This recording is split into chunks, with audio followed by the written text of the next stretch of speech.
Eshima, votre magazine qui bat au rythme de l'actualité. Retrouvez la nouvelle édition. Exclusivité, Sakombi Molendo, les réformes qui changent l'image des affaires foncières. Après avoir posé le diagnostic de plusieurs maux qui nécessitaient une thérapie appropriée, le ministre des Affaires foncières, Sakombi Molendo, a proposé à ces secteurs agonissants un traitement de choc basé sur 3 objectifs. Donner un nouveau souffle à travers des réformes, un mandat sous le régime du renouveau. Des innovations et réformes audacieuses, les cadastres fonciers numérisés et des titres immobiliers sécurisés. Et le lancement des projets modernes, les actions du ministre Aimé Sakombi Molendo visent à faire du ministère des Affaires foncières l'un des plus grands contribuables au trésor grâce à la fin du coulage des recettes foncières. Focus, le ministre d'État, ministre des hydrocarbures, Rubens Mikindo Mouima, a organisé 2 jours des travaux intenses afin de poser les véritables diagnostics du secteur des hydrocarbures en RDC afin de formuler des recommandations nécessaires dans la gestion de l'or noir congolais.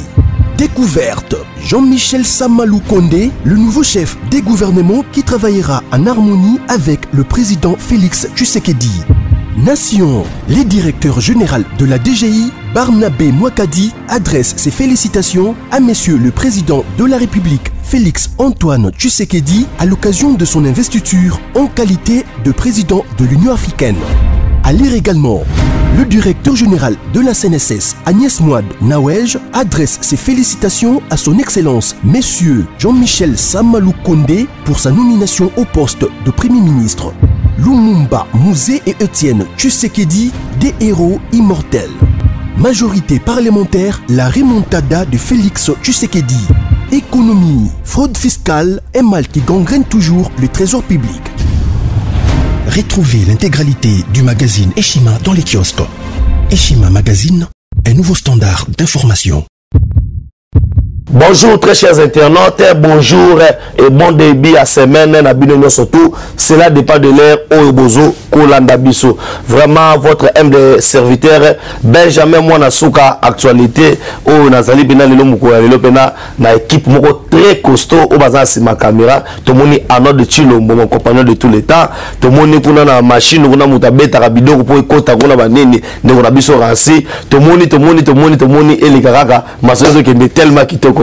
Et n'a profité de Sabino que non actualité eza moto mukolo lelo coup d'état contre le chef de l'état histoire en nini na obeta masona mukolo lelo ka mukolo lelo to obeta dossier autobi procès à Rossi Mukendi balobi ministère public a mobeta baba bloqué nanu mata tamponyo abengisi bato 5 na Maniema pour ba défendre depuis quand 5 ba comme avocat ya moto to beta masolo élection na niveau à Sénat to beta masolo pourquoi pas te expliquer comment ba généraux ba komi ko tia ba poids bazo rallier Zamba et le Ronezoleka Joseph Kabila départ pour la Russie maramongo zandenge nini et bongo affaire minduki kotaki et bimaki trobeta masolo ngolilo na kobeta masolo lelo les eaux de Lubangi. Pourquoi 9 pays bazote mela Fachi et 9 présidents africains bana posa muta Fachi et lala trobeta masolo awa trobeta masolo c'est la nationalité et pourquoi pas trobeta masolo c'est l'identification n'expliquer bino techniquement parlant bobo ça la masolo ya ba élection na Congo pendant au moins 25 ans.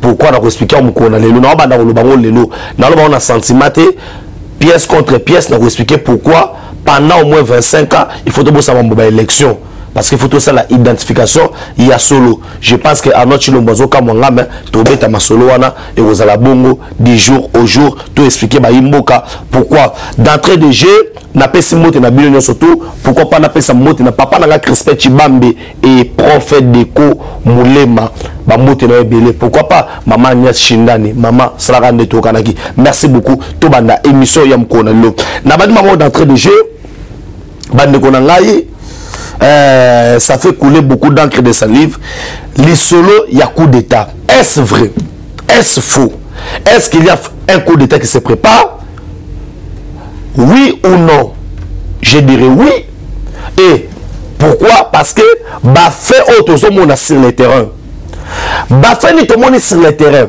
balobi ezana auto bengi mouvement ya ba arme ozokota mingi na Congo mais tomoni pe ba grand africain ba arme na monde basaki ba coup de fil na ancien président ou sénateur à vie Joseph Kabila. Entre parenthèses, tout le monde awa j'ai colonel moko ya ba FARDC ou azali soi-disant Munyamurenge, mais en réalité c'est un Rwandais. Aza Munyamurenge ta asa Munyamurenge ta soko sabiso Munyamurenge nde nani na Congo te di Munyamurenge ta te di Munyamurenge ta comme ya mutu colonel Charles Semantama ou azali commandant ya régiment 3411 des FARDC basé à Kichanga, territoire ya Masisi na Nord Kivu, a désarmé pe à Kinya côté Zamba na Basuda. Or, selon NSA, na CIA américain, ba intercepté qui ba appel téléphonique. Il y a quelques soldats oyo bazali kosolola na ba trafiquant de armes. Mais selon l'information de Zanango, convoi ya munene euti na ba mboka mipaya na minduki pour érallier Congo sous prétexte na caché ya autobengi oni. Est-ce que minduki wana eye pour na oni assista guerre? Faux. Pourquoi? Pièce contre pièce nazotangi la bino 20 ans ya oni na bien aujourd'hui la MONUSCO ça na 20 ans na Congo. À leur arrivée il y avait 4 groupes armés. Aujourd'hui na Congo nous comptons 154 groupes armés. Document yango ya ba groupe armé nyo surtout pièce contre pièce au bito tinde yango ezali. OK nango parce que ba leli pièce contre pièce ozobeta abord te ba bord yango ebandi.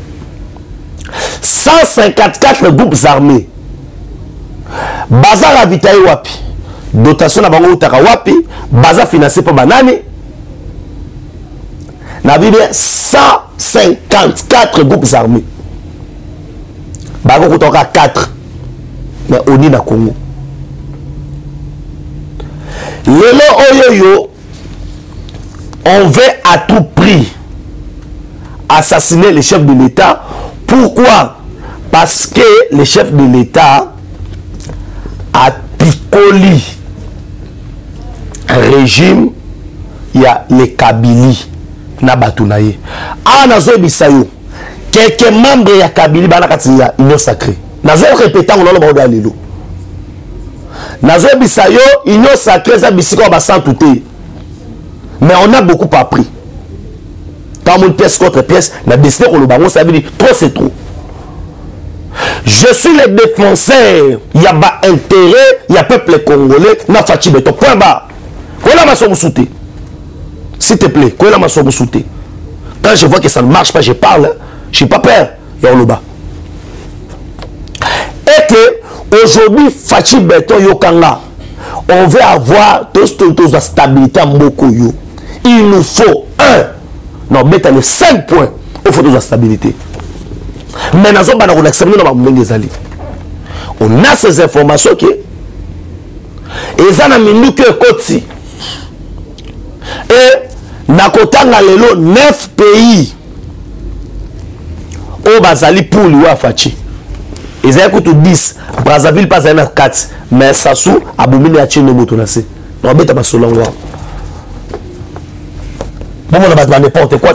Les services de sécurité, besoin menace Oyo à la légèreté. Nous avons Koufa, Batata, on met cette fois. Sur des paix de Moukato Moulote.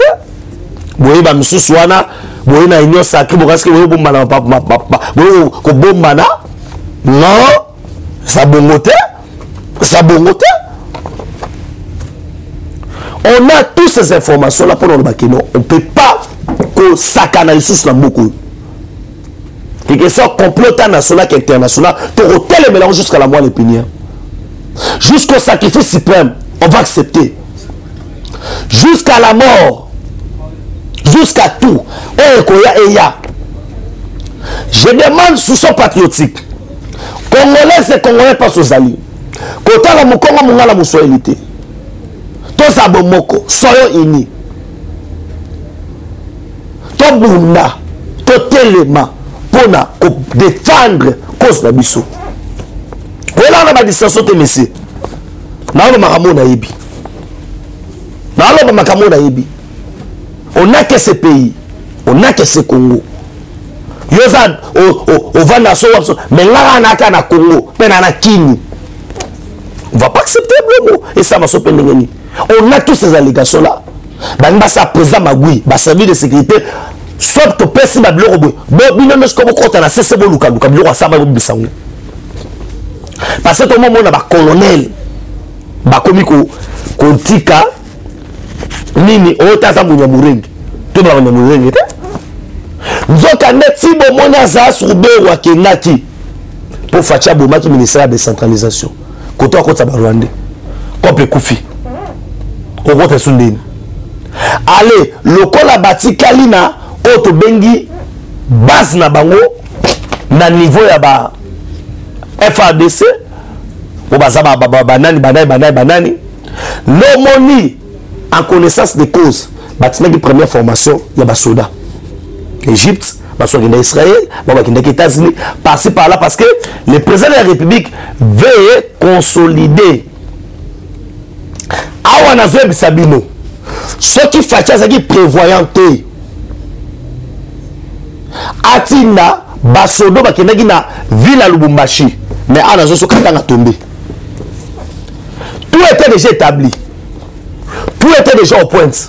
Il y a olobakeno na minute zabou mais nazo kamwa botika Tanganyika passons pourquoi bozotika bateau ya zoeta molaka mani kenda kabu basala ka ba trafic na ba Tanzanie on a pourquoi mais la population locale est alertée que bilo reçu à boutou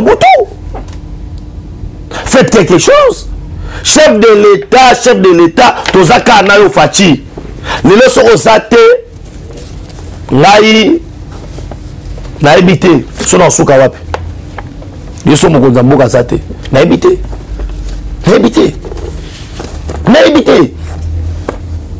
non bébé na yebité sona suka wapi et c'est pourquoi on alerte donc pas ça va détailler sur tout mais congolais et congolais pas sous alliés ça l'a éveillé moindre information benga biso toi déjà au courant makabwana au mongo sala so boka na bomo mafachi ti juin bomikosi pour akufate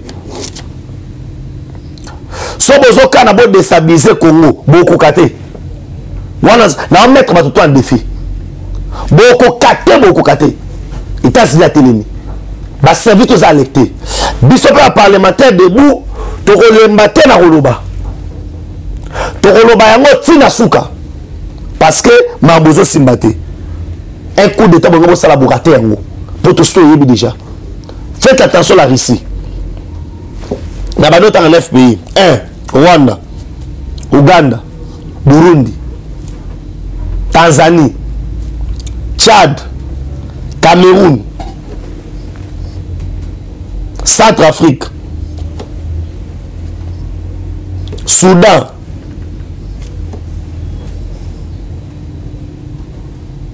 ba pays wana na tangi wana bazolinga tout prix muta fachela la pourquoi à cause ya les eaux de Lubangi tout eza sacré wana so mona baba to fungola les eaux de Zubangi wana mai boy na boy eza pona minerai na biso tout e ba dokita ba pays wana e kota kuna tato fungola mai o ba lac Tchad boy na boy to yebi et le chef d'état est catégorique to teke la bino mai mais bien filtré minerai na biso d'état. Comment je perds de 4 milliards à or pam bon comment ko bimisa ba minerai boko te ko ba na mboka na ba minéraux te pas na biso mais Rwanda, Ouganda, Burundi ba pays na tanga et bénéficier.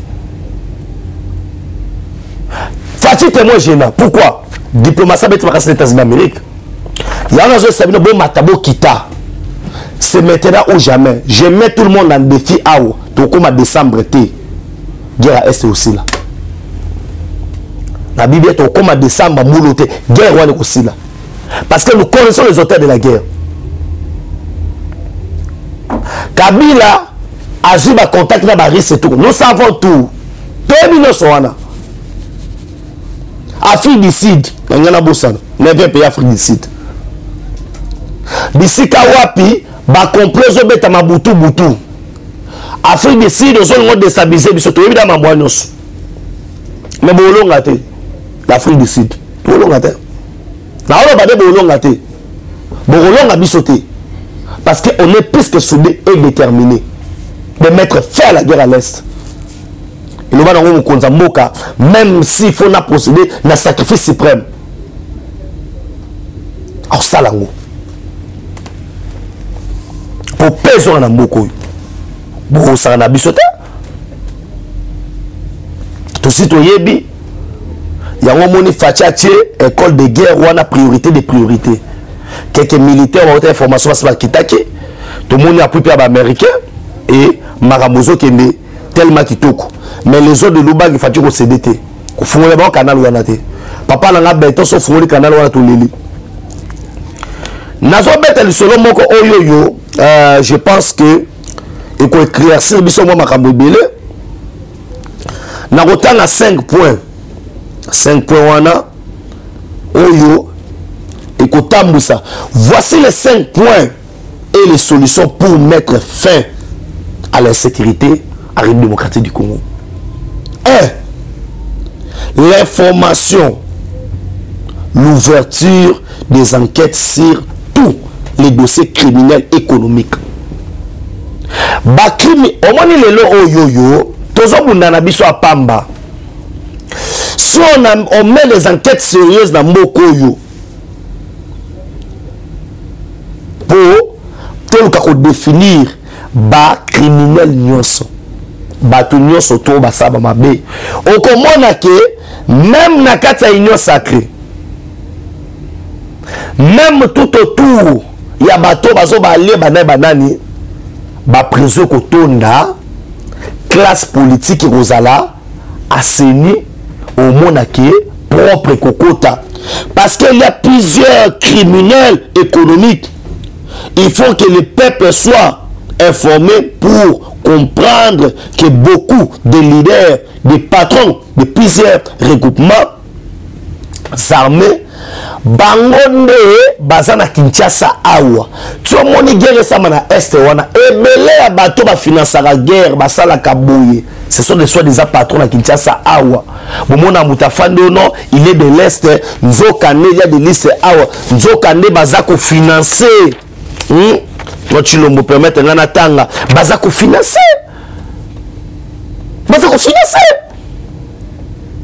mais comment tu peux gagner aussi longtemps que na kati ba FARDC la biso et sengeli justice bataille kama moto moko sima mususu. 2. Les renseignements et sengeli to le kana à part ko juger ba criminel nyo sotna mboka na biso oyo ko yeba pe ko luka na kati ba FARDC la biso. Il nous faut l'identification de tous les Congolais ainsi que de l'armée. Na bana identification ba civil. Na kati identification ba civil nazo bimisa et le tobengi identification numérique. Il y a beaucoup de gens peut-être en annonce dans la temps que non et sengeli par exemple 25 4 au vendre abonaboué les gens peuvent vouloir que non tout le monde a que non tout limite ça se peningeni. Non. Aujourd'hui l'Union européenne a aussi pression de cette élection parce qu'au Congo nous avons un problème. Il nous faut l'identification numérique. L'identification numérique et pour aider biso na makambo ebele nazo numérique à 2 points. Par exemple, même pour nous foutisa ba pako ya l'état et pour aider biso même pour nous fouta batou Parce que quand on identifie tout le monde, on peut savoir que Moutoubo na boye, tant que empreinte na boye na boye, avant de la place boye. Et qu'on élimine biso même un crime. So bomi Moutou, so va prélever empreinte na yo, baroye bisawa que non, yo Moutoubo yo, bon maki Moutou place boye. Alors pourquoi Moka o eko ko vanda tilino, vous ne voulez pas l'identification, pourquoi? Mes frères et sœurs, pourquoi les gens ne veulent pas l'identification? Parce que non, bah m'affaiblir les caca, parce que notre pays, nous n'avons pas une carte. Toi, la carte, il y a identification. Qui est congolais? N'a pas de autant, vous comprendre façon dont nous pensons, vous comprendre que non. Ainsi, dans quelle armée les FARDC, après l'expérience que le peuple congolais a vécu sous le règne de l'AFDEL, les Congolais restent les seuls pays, les peuples où dans le monde, sans carte d'identification officielle. Alors comment pouvons-nous combattre votre adversaire si vous ne le connaissez pas? En RDC, tout le monde est congolais parce qu'il parle les Swahili, les Lingala, les Chiluba ou les Congo. Hein? Mais il y a les étrangers qui parlent le Chiluba. Il y a les étrangers qui parlent mieux les Kikongo que moi. Il y a les étrangers qui parlent mieux que les Swahili. Est-ce que du fait que non, à notre Chilombo Moutalobi, Swahili, Chiluba, automatiquement ça congolais? Non! Non! Est-ce que les loyaux sont Moutalobi qui Congo? Toi, le Swahili, toi, Chiluba, ça congolais? Non! Mais en réalité, ce sont des étrangers sans domicile familial ni abritage zoologique dans le Congo. Pourquoi? Pourquoi nous devons rester sans carte d'identité? Pour nous. Dans l'autre, ça profite na batu oyo bazo nga ko enrôler biso na mabe. Bah c'est oui. Bah c'est ça bongo. Hein? Et ça bongo.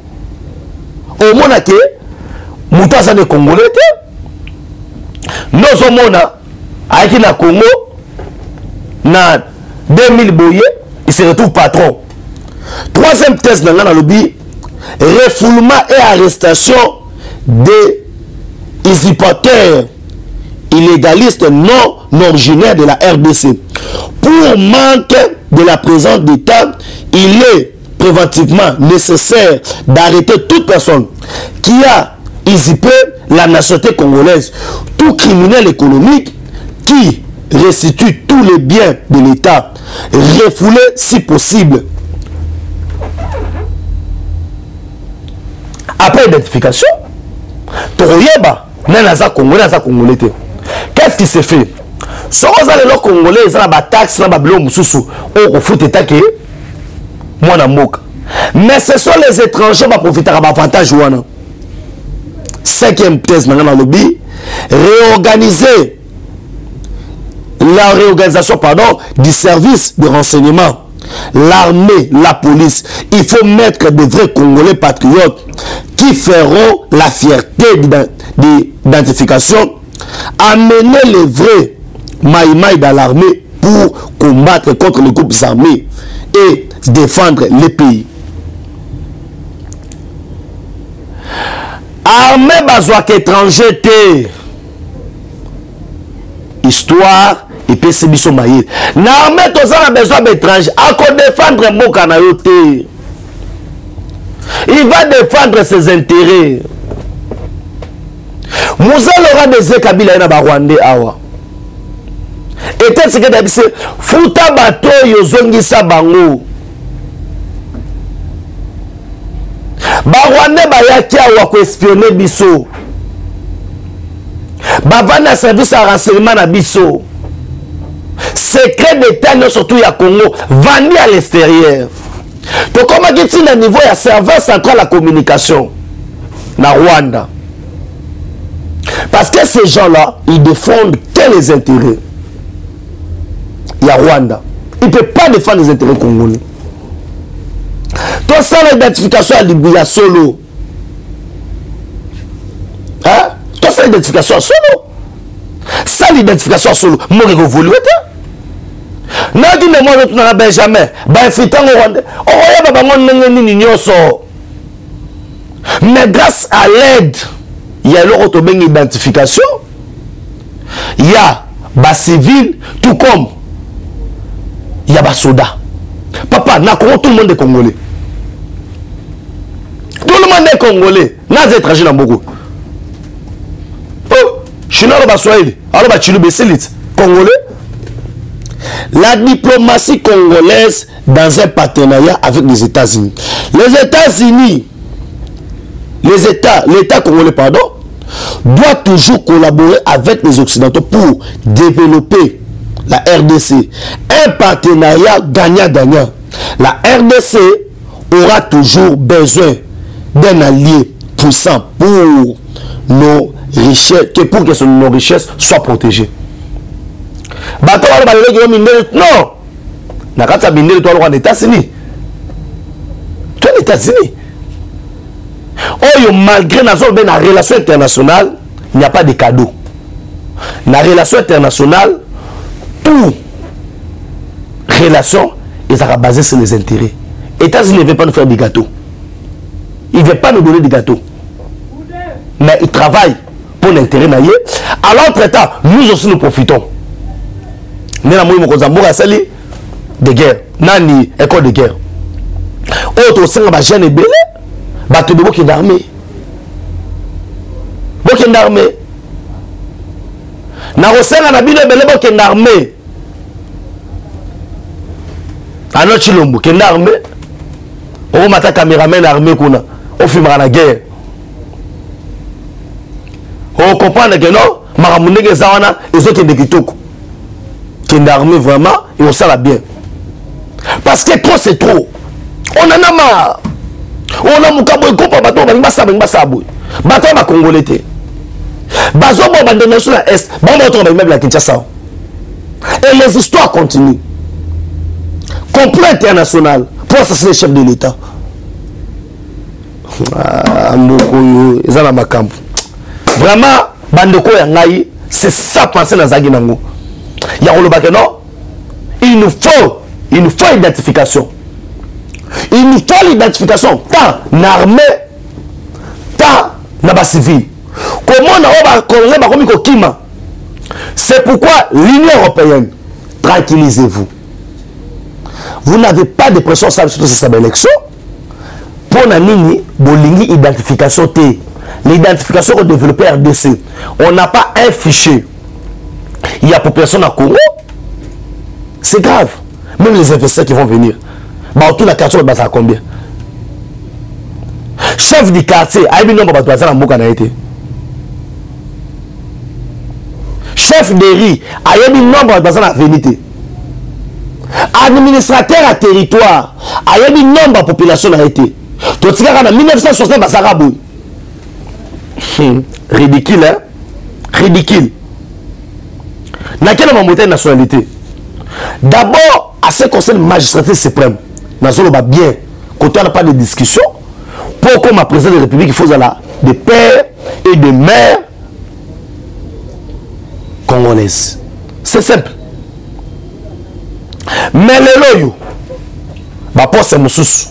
Pour la polémique tout autour, il y a un président. Mais nous avons dit un certain Arnold Schwarzenegger, autre commando.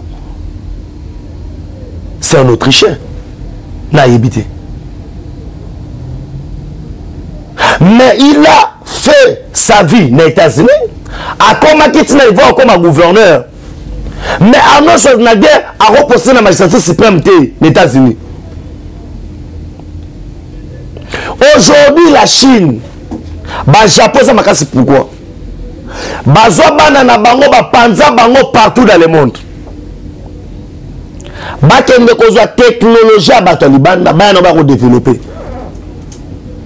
Aujourd'hui, au bout la moutaza diaspora, azo na mboka ne pourquoi? Yo so mona déjà François Muyomba zala.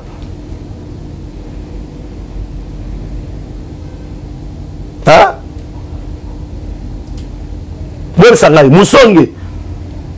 Yalma zala. Moussa Lampassou Azalara ya Belge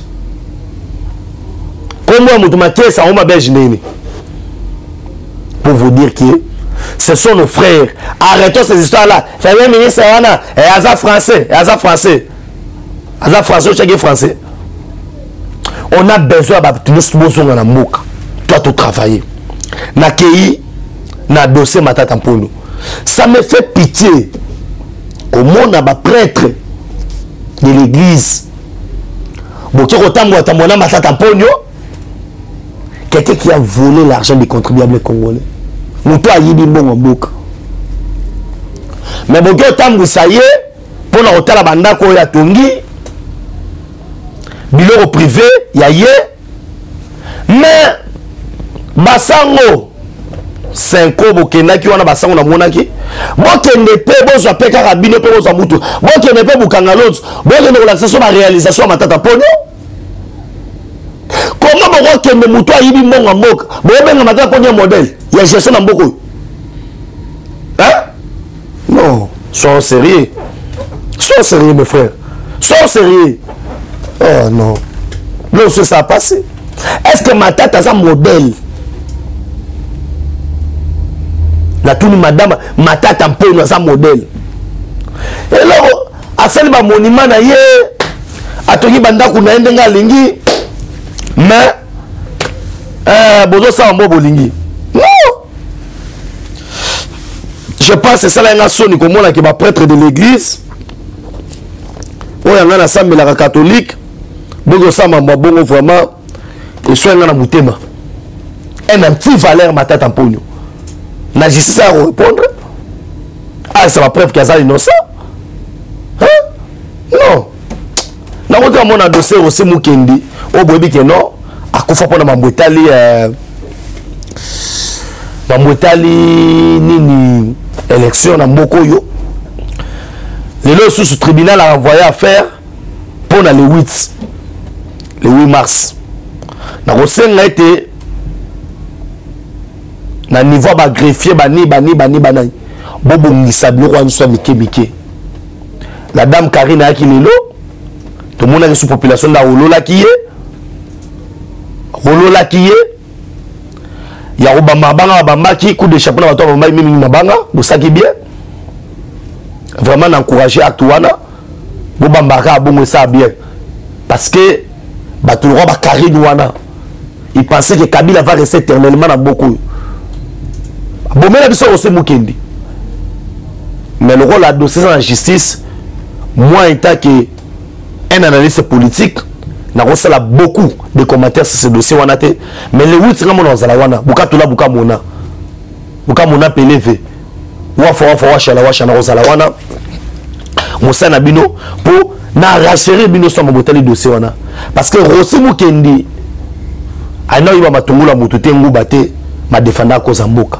aujourd'hui vous appelez Kabila père sur l'alternance.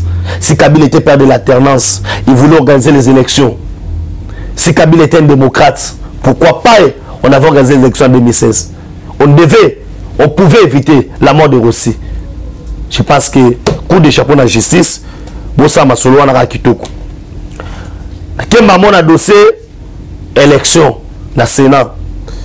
Na moni ba candidat et place na passer comment na niveau union sacré ba aligner Moutoua Karola Guito des anciens déjà Sonas na Lili ba papa Sonas ba Lili ba ma Sonas ba Lili pourquoi na union sacré beaucoup continuer tout continuer kaka ko zo ba anti valeur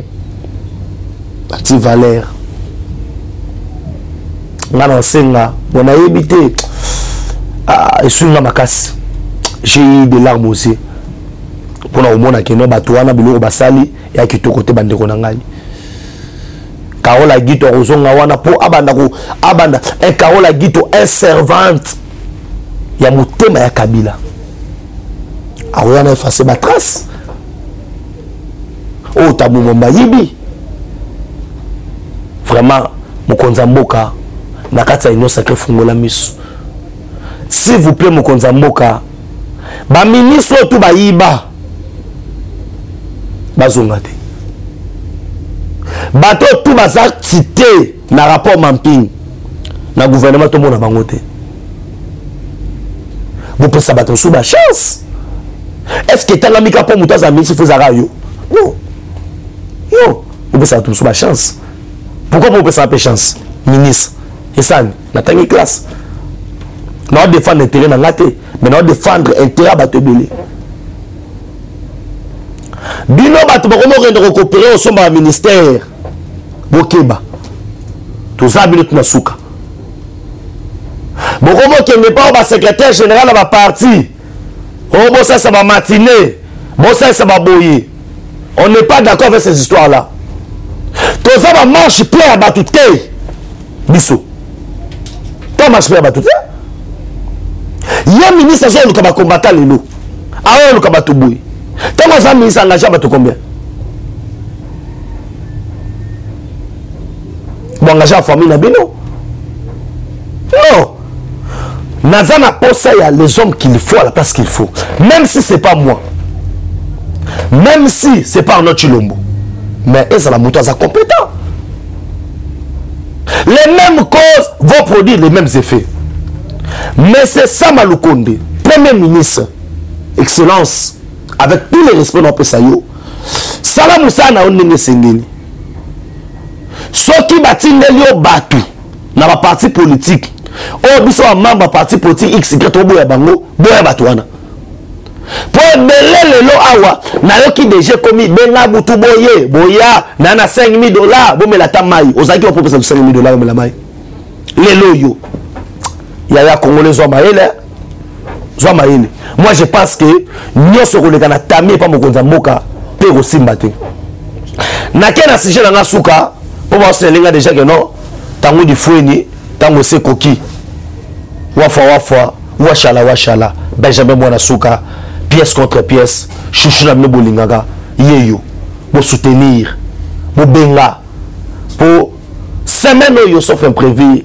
atterrissage forcé na ville à Lubumbashi pour tout expliquer la réalité tout la kisabilo rango batu toi Lubumbashi numéro en contact des arabes moko piste 143 9 70 40 89 57 piste 143 9 70 40 89 57 soit au combien na Benjamin Mwana Suka pour la comme la ville à Lubumbashi il faut avion il faut ba caméraman na comme na bango sur place et c'est un moyen et la monter à malam na obligé na ngayote na bien monter à malam osunga osungi to somba billet osungi to kitakona boy na boy osungi ozula biso place en olala osungi ozula biso place en olia pour ta to expliquer réalité to zana kana ngabumuna ki musande salamaki cette fois-ci na Lubumbashi na kwa sabino que batu na moko bazanga mawa les gens baza pemé na Kabila ba déclarer ndenge ba possible ba ntaba ba policier ba kutani na occasion non Kabila na moko yo na 1990 wana taba mais c'est wana taba ta Kabila yana moko na antilope Isabelo mboka soki ba check garde pas na yo mto ile sabatu wana tabo ile sabango ba moni ndunde zana ba moni mwanta beza ba mona ora na kapela baliate balie na encourager pour ça pour continuer à rouler bongo ne bolobi pe ba soso na mbate za kuna bolia na moko pe so nzamba so ino abeta to la kingakati wana na no de susu to zala wana bo lukila ngai taba moko ya bien to roulia na komi na suka bolu kilanga taba bien to nga pena ya kulia kuna po bantabe komi kuna pena ya kitoko ya kulia ko de chapeau na policier wana po za bilo mboka na boli yango naza na commentaire dans sa place wana te na pesi merci na mama na biso Agnès Chinande na bosalite mama Brigitte Kaja Alain Moulamba en direct à Maroc Patrick Nzomba moteur mama Yoyo pourquoi pas Vienanga Zefi Lo Mele Zefi Lo Mele ba moteur na ebele.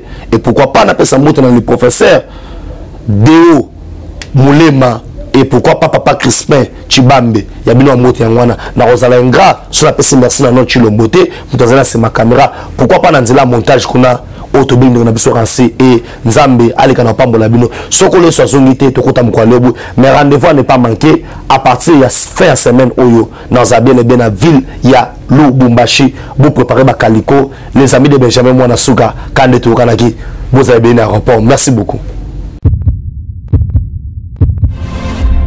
Eshima, votre magazine qui bat au rythme de l'actualité. Retrouvez la nouvelle édition. Exclusivité, Sakombi Molendo, les réformes qui changent l'image des affaires foncières. Après avoir posé le diagnostic de plusieurs maux qui nécessitaient une thérapie appropriée, le ministre des Affaires foncières, Sakombi Molendo, a proposé à ces secteurs agonissants un traitement des chocs basé sur 3 objectifs.